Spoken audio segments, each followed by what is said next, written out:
In the Studio is sponsored by Visa. It's everywhere you want to be. Also by Biore. Doc, you did some time in the cat jail for less time. You didn't like the way your tan was in the morning. Excuse me, is this thing on?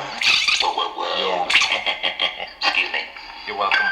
Guitar up. 1, Turn 2, that guitar 3. up.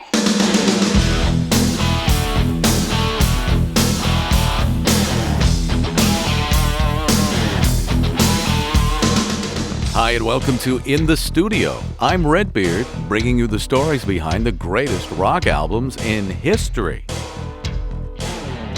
Today we go in the studio for the best of 3 formative albums from the one and only Van Halen. We weren't really thinking about the money at that time either, I don't think. I think we were just having so much fun doing what we were doing and being as new as we were to it. It was like, hey, because, it didn't take much to make me happier. As long as I had a roof over my head, I didn't care. That, to me, was all icing on the cake. They were letting us record and go out and play our music, and that's all we cared about. Until finally, like Ed said, on the 5th day. No, it was more like 2 weeks. Okay. The 15th day, the second chord came. That second chord is very important, Ed was the one who got the actress, the model, that type of deal before Dave did, and I think that really kind of got under Dave's skin. Hey, this is Michael Anthony of Van Halen, and I'm in the studio for Van Halen 2. Upon its release in early 1978, the first Van Halen album wasted little time in getting noticed. Van Halen's debut became a staple at American rock radio immediately, and the original Van Halen, consisting of Michael Anthony, David Lee Roth, and Eddie and Alex Van Halen, were invited to open on several of 1978's biggest tours. With the quick success of Van Halen's first album, the media went straight for the flamboyant and always quotable lead singer Roth. The other 3 members of Van Halen seemed quite comfortable with that, according to bass player Michael Anthony. Because, we were pretty much free to take care of the music end of it. And, we were perfectly content with that. We're going, okay, yeah, Dave, you go ahead, because as far as we're concerned, you're the loud mouth, and, you've always got this and that to say. And, this is a guy who could carry a conversation on with himself for hours. So we were perfectly content with that because it gave us more freedom and more time to just focus on the music. That's Van Halen's first top 20 hit single, called Dance the Night Away from Van Halen 2, released in the spring of 1979. The first album is a quintessential hard rock melodic masterpiece. It's a benchmark like the first Montrose album 5 years earlier. Interestingly, both were produced by veteran Ted Templeman. I asked Van Halen's Michael Anthony how the success of their debut album affected the subsequent Van Halen efforts for years to come. I don't know, I think at that point, we were just having so much fun, and it's like all your dreams are beginning to come true that we didn't even realize what was happening. And we had Ted Templeman in there, of course, who was kind of being the band leader at that point, and just kind of telling us, yeah, you should do this and that, and us being new in the studio into the whole thing. We were just like, yeah, okay. So, God, I don't even think it was till Women and Children First, or right around there, where we actually were really kind of like, whoa, hey, let's, and start grabbing the reins a little bit there, Ted was always the kind of guy who always was looking for a hit. He had bands like the Doobie Brothers and Linda Ronstadt and people like that were always, very hit-oriented. And I remember he'd always say, yeah, why don't you guys try doing a remake of this song? That could be a hit again. I always remember Ted saying that. And I think it was our Diver Down album was where that all really kind of came to a head, because I think at least half that album was cover songs. And it was at that point that I remember Ed standing back and going, hey, wait a minute here. This is Van Halen. We have our own music. We have our own thing to say, and looking for that hit, but looking for it that way, rather than trying to write our own Stairway to Heaven. The combination of Cinderella's success from their first album, raw talent, and youthful vitality allowed Van Halen to record their sophomore effort in 10 days and then head right back out on tour again. Michael Anthony. I think a lot of that had to do with the band, too, because we, obviously we were always consider ourselves a live band. And back the first album, second album, we had a lot of original material of our own stuff. In fact, even, past 1984, 5150, we were still using bits and pieces of the original demo that we cut for Ted Templeman. And so I think back then it wasn't really... We didn't really feel the stress that much because we had so much material, and we were still just weeding through, a lot of stuff that we had before we were even signed. That was like, oh, you need another album right away and go back out on the road. And of course, back then we were having so much fun. We were very new to touring and all this interrelationship with the other bands that we'd only read about and whatever, and all the stuff that went on live, that we were like, yeah, we'll do another album, we'll go right back out on the road, and we had plenty of material. So there was really, I don't think back then we really felt the pressure as much, because we did have a lot of material and we were ready to just record and go out and play it. From 1979's Van Halen 2 album, That's Somebody Get Me a Doctor, which incidentally became necessary, really, when lead singer David Lee Roth broke an ankle while shooting the flying cover photo. Always the showman, Roth wouldn't hesitate to instruct the other members of Van Halen how to dress for rock success, according to Eddie and Alex Van Halen. From the very beginning, we just felt like, okay, if that was what you want me to wear, okay, Yeah. He used to rag my ass about the way I dressed. So one day I wore a dress. Yeah, he did. He wore a dress. Where? Here. To the studio. Here. Just to the studio. Yeah, That's showed up in a dress. Yeah. The worst part was driving. People seeing me. The thing you have to remember, in music there is a creative side. There is what I guess we'll call the self-indulgent side, meaning how you want to express yourself. But there's also a side of other people, how they think you should appear. If you're going to play a wedding, you have to wear a tuxedo, or else you ain't getting the gig. It's that simple. At that time, people were so image conscious, or at least to a certain extent, of how things should look, like you said, with the poofy hair and the rest of the stuff.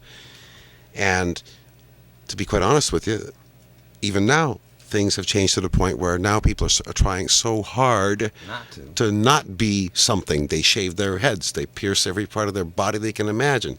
10 years from now, Ugly is in. No, I wouldn't say ugly, Well, but just it's just yeah, you know what it is. glamorous It's out, it's just human nature. That's all it is. But it's very really- simple. Because the bottom line is, when you were Close born, your eyes and listen to music. What's the damn difference? when you were born, and when I were born, we didn't know about shirts or pants. We didn't speak the English language. You didn't either? But because but because you hang with other people, you have to communicate, and certain people relate to certain ways, whether it's a dress or the language or the look. It's that simple. We were just jeans and t-shirts. I recorded all first 4 records with that same blue shirt. Thank you. From Van Halen 2 in 1979, that's Beautiful Girls. Coming up next, we'll find out from Michael Anthony, Eddie and Alex Van Halen, how a love affair with one particularly famous beautiful girl affected the band. I'm Redbeard, and you're in the studio with Van Halen. Hey, Michael Anthony here from Van Halen. Right now I'm in the studio and we are talking about women and children first. And I'm Redbeard. Welcome back. Even though guitarist Eddie Van Halen had already garnered 2 consecutive Guitar Player of the Year awards by the time Van Halen prepared to record their 3rd album, it's interesting to note that he composed on and recorded a keyboard for a song on the album, Women and Children First. Here's Alex, and first, Eddie Van Halen. 2 weeks straight in Dave's father's basement. I got this Wurlitzer piano. Through a Marshall blazing through amp. my Marshall amps. And just every day, Alan and I would go in there. For hours. For 2 weeks. We just, for I'm going, hours. this is really cool. But where's that next chord? Yeah. Where's that next chord? Find that chord. Boom. Like the 15th day, there it came, and it just Boom. magic, But we pounded that song that riff, into the ground. Yeah. just that chorus riff for 2 weeks straight. But what's great about I it, just couldn't find where. I didn't know where to go from there. And all of a sudden, boom! It came. what's great about it is it's like entrainment. It's as old as shamans. It's as old as African drumming. It's as old as anything that people do to get themselves in a different state of mind. We would sit there and play that thing until we became almost hypnotic, and didn't realize what time it was. 5 hours would go by, and play the same damn thing until finally, like Ed said, on the 5th day. No, it was more like 2 weeks. Al. Okay. The 15th day, the second chord came. That second chord is very important, Rock on. From Van Halen's 3rd album, Women and Children First, that's Van Halen with And the Cradle Will Rock, released in April 1980. Though the ear-catching phased effect that starts the song was actually played on a keyboard, then lead singer David Lee Roth discouraged Eddie Van Halen from playing keyboards due to Roth's acute concern about protecting Eddie's guitar hero image. Michael Anthony recalls. You know, it's funny, though, because even though the early stuff, even like on Women, Children First, we did, and The Cradle Will Rock, which, God, even to this date, I think some of our fans still think that it's guitar instead of like it was a Wurlitzer blowing through Marshalls. But it didn't sound like keyboard, you know? And we didn't do it to write a keyboard song because we never intentionally do anything like that. But, I mean, to me, it was Van Halen, you know? I didn't hear it as a keyboard sound. I heard it as something, especially when Al and I started kind of grooving and playing along to it. It was like, wow, you know, it's cool. It's Van Halen. Cradle Will Rock. Yeah, because it was so, and that was Ed just messing around with new sounds. I mean, every instrument that he brings back, he plugs it into his Marshall and turns it up, you know, to 11, you know, and it was just a dumpy little Wurlitzer electric piano. But man, did it growl when he hooked that thing in. Even though Van Halen 2 had sold 5 million copies and charted at number 6, as did the third album, Women and Children First, record company pressure to have a hit single manifested itself in producer Ted Templeman's continuous suggestion for Van Halen to record cover songs of other hits. Michael Anthony. We never wanted to consider ourselves or think of ourselves as a hit or a singles band. And that's why we'd always, you know, when Ted Templeman would say, hey, let's do a remake of You're No Good, that could be a hit again, or let's do a remake of Dancing in the Street or this or that. We were like, even though, and especially Eddie, I think, even though I know he would have rather have had a Van Halen hit, that's the way the record company was kind of, you know, if Van Halen's not going to have their own hit, maybe let's do a remake and have a hit of the remake of You're No Good or something like that, you know. We weren't really thinking about the money at that time either, I don't think. I think we were just having so much fun doing what we were doing and being as new as we were to it that the money was, I mean, any kind of a paycheck I remember getting and seeing, I was going, whoa, what a trip, check that out, you know. It was like, hey, because, you know, it didn't take much to make me happier, you know, as long as I had a roof over my head, I didn't care. So, I mean, that to me was all icing on the cake. You know, they were letting us record and go out and play our music, and that's all we cared about. The first hint of discord within Van Halen had nothing to do with music, or career direction, or money, or the biz. Here's Eddie Van Halen. Yeah, I'd say starting songs. I met Valerie then, and Dave didn't dig that because all of a sudden here I am in the Globe and all of the rags, which is totally not me. You know, I mean, it's like... It's not like you go out and try to get those pictures put in there. You know? We used to be home, you know?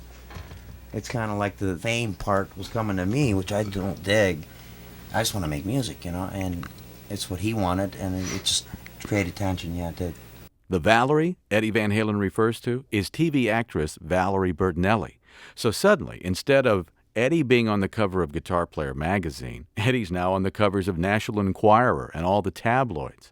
Interestingly, Michael Anthony's marriage, around the very same time, went relatively unnoticed. I got married in 1981. Actually, 2 months before Ed got married. It was so weird because, you know, it's funny, too, because we just finished our tour this last year, and Kenny Wayne Shepherd opened up much of the summer for us.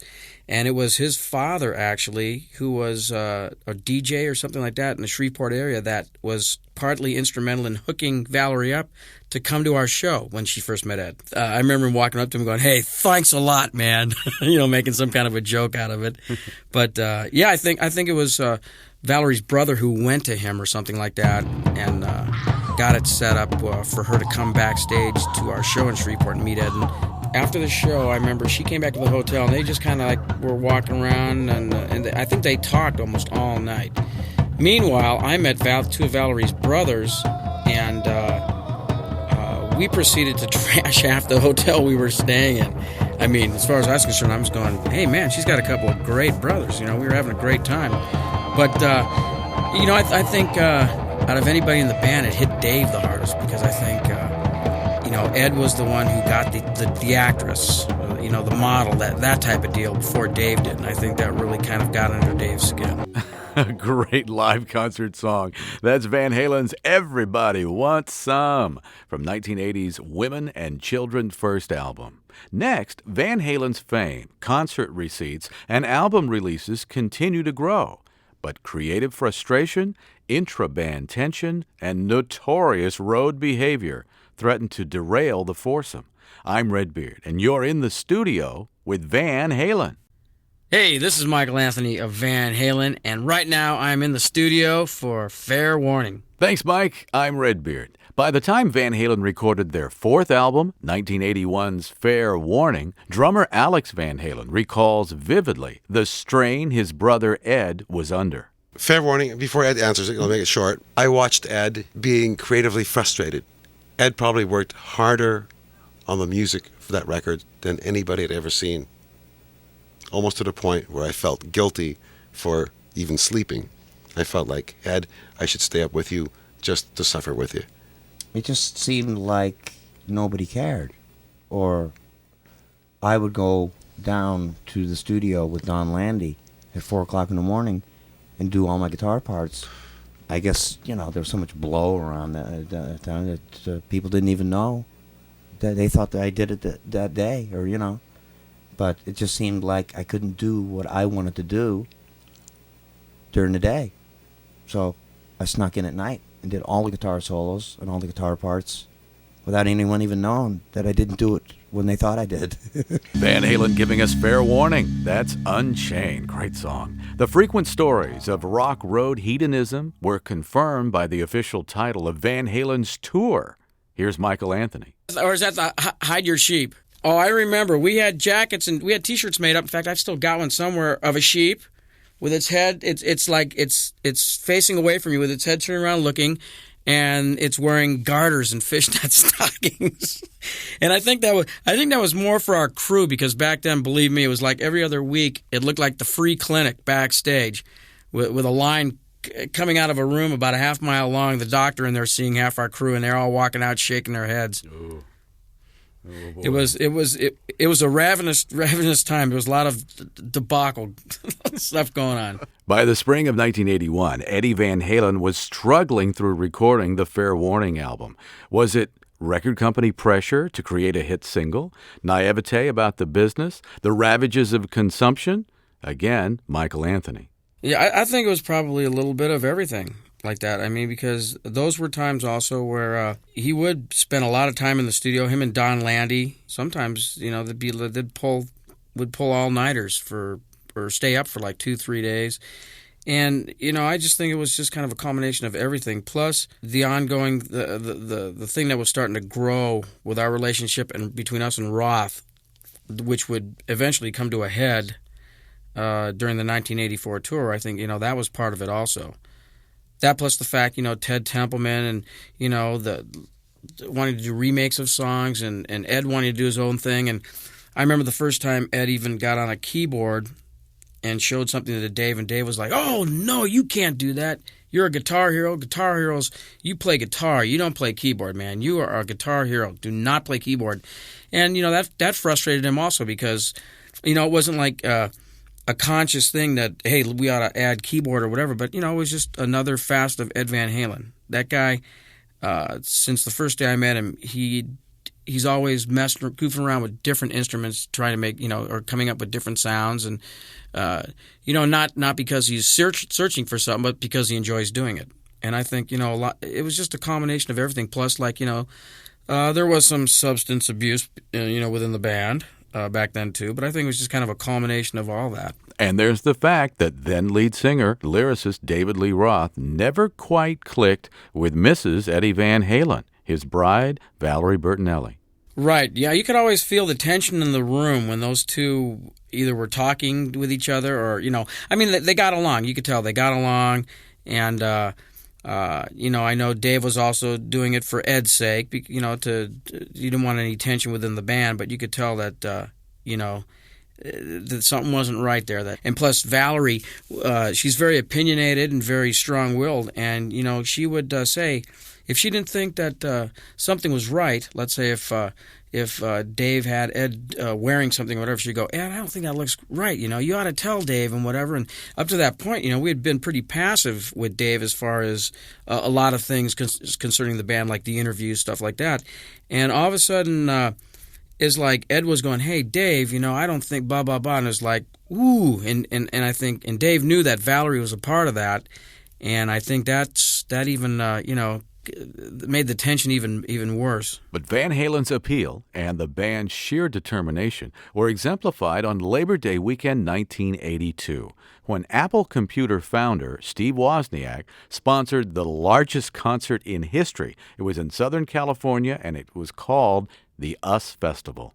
As the ultimate California party band, Van Halen agreed to headline the US Festival only if they were paid the highest single-day fee in history. Here's Van Halen's Michael Anthony. As a band, we had made the most money in the single gig like that, and we were in the Guinness World Book, I think. To me, I think it was still to this date one of the most spectacular thing we ever played, or looking out over, as we were on stage. It was held at a place, Glen Helen Park, in DeVore, which is in San Bernardino here in California. I remember the first time we walked out and looked at the stage, it was like, I had never seen anything so big in my life. And I'm thinking, geez, how the hell are we going to cover all this stage? When we got in, I remember the day of the show, we spent the night at a place called the Red Lion Inn, which was right out there. And there were people, there were cars being parked on the freeway miles from the show already. And we had a helicopter meet us there and helicoptered us in. I remember Ozzy Osbourne was on that show, and he got pissed off because we wanted to see the crowd so bad. We had the helicopters buzz us around the crowd, and it kind of distracted from him. He was on stage at the time. He got a little upset. But I remember, no words could describe, the sea of people that were out there. It was amazing. Could have been, should have been a big hit for Van Halen from the Fair Warning album. That's So This Is Love. I'm Redbeard. We'll be back in the studio after this. In the Studio was sponsored by Visa. It's everywhere you want to be. Also by Biore.